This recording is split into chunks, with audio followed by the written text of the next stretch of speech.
Assalomu alaykum. Bugungi mavzuimiz video darsliklarni yaratish va tahrirlash.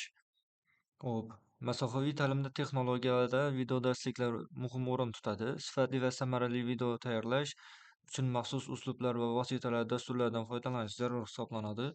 Video darsliklarning ahamiyati o'quvchilarga vizual va eshittirish orqali bilim berish, o'qitish jarayonini qiziqarli va interaktiv qilish, o'quvchilarning mustaqil o'rganish imkoniyatini kengaytirish, ta'lim sifati va samaradorligini oshirish. Virtual videolar darsliklarni yaratish bosqichlari. Birinchi, rejalashtirish. Dars mavzusini aniqlash, ssenariy va reja tuzish kerak bo'ladi. Kontent tayyorlash, prezentatsiyalar, diagrammalar, grafikalar yaratish kerak bo'ladi. Video yozish, kamera, mikrofon va dasturlardan foydalanish, yozib olish, tahrirlash va videolarni sifatini yaxshilash, montaj qilish va ovoz va matnlar qo'shish kerak bo'ladi. Nashr qilish va tarqatish, videolarni platformalarga yuklash, YouTube, LMS tizimlariga shular kerak bo'ladi. Rejalashtirish.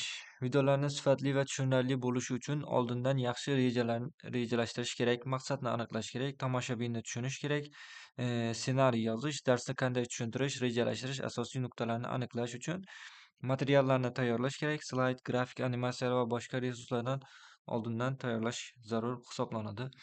Asbob va uskunalar. Videolarni yozish uchun kerakli asboblar. Kamera yoki sifatli smartfon kerak bo'ladi. Mikrofon, yoritish, softbox yoki tabiiy yorug'lik, statik turtuvchi yoki kameralar stendi kerak bo'ladi.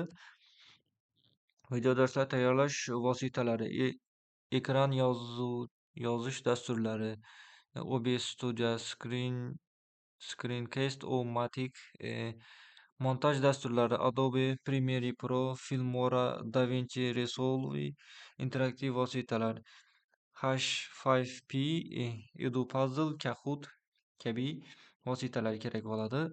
Video darsni yozish.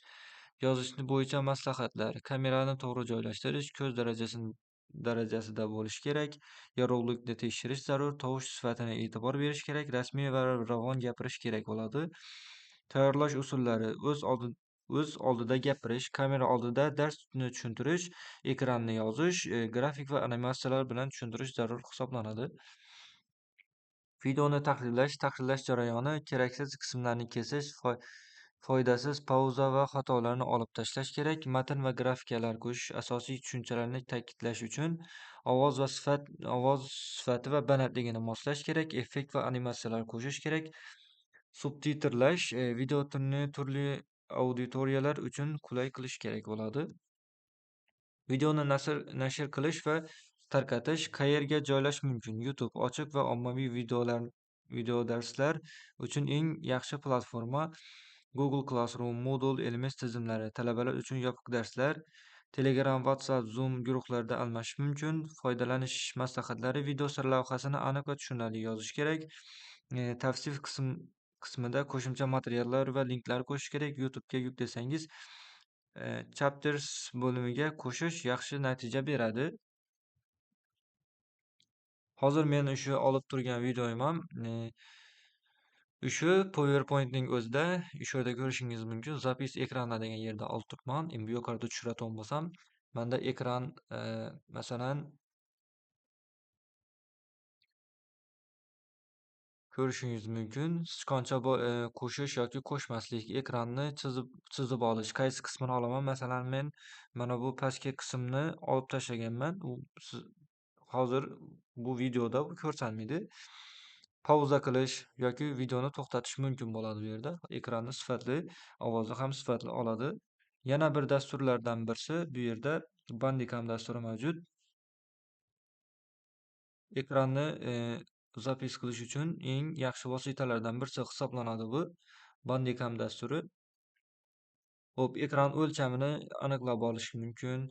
Qaysi nervni monitor sifatida ko'rsatish mumkin, ovozlarni sozlash mumkin, stream uchun ishlatish mumkin bo'ladi. Okey.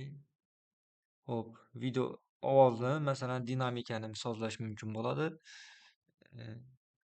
Dinamik ovozni ham sozlash mumkin bo'ladi. Masalan, biz shu olmoqchi bo'lgan videoni yuqoriga mana shunday biron bir so'zni ham yozib qo'yishimiz mumkin bo'ladi. Salom deb masalan, okeyni bosa davom bo'lsak, agar biz ekranni zapis etib boshlasak, o'sha yerda salom degan yozuv chiqadi. Xo'p, yana bu yerda mani o'zim ekranni yozib, dars tayyorlagan narsalarimni ko'rishlaringiz mumkin bo'ladi. Xo'p, videoning videoning sifati yoki boshqa narsalarni FPS'i hammasini shu bandikam ichida to'g'irlasa bo'ladi. Xo'p, bugungi mavzumiz shundan iborat edi. Katta rahmat.